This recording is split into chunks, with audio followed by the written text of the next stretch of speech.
naisip ko, isang reason kung bakit gustong bumalik doon. Gusto kong malaman niyang nasa Hong Kong ako, pero hindi ko siya babalikan.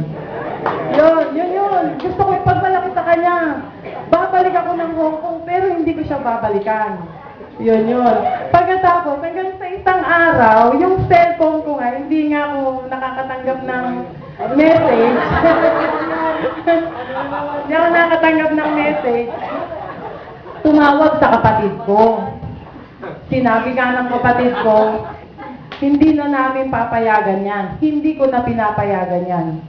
Kasi ang ate ko, malilimutin na yan. Baka makalimutan niya, inaalagaan niya.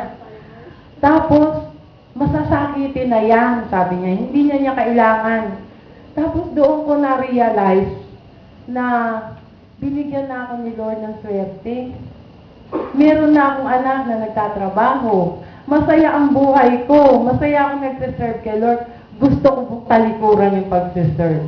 Yun ang naisip ko. Gusto ko palang talikuran yung pagsiserve.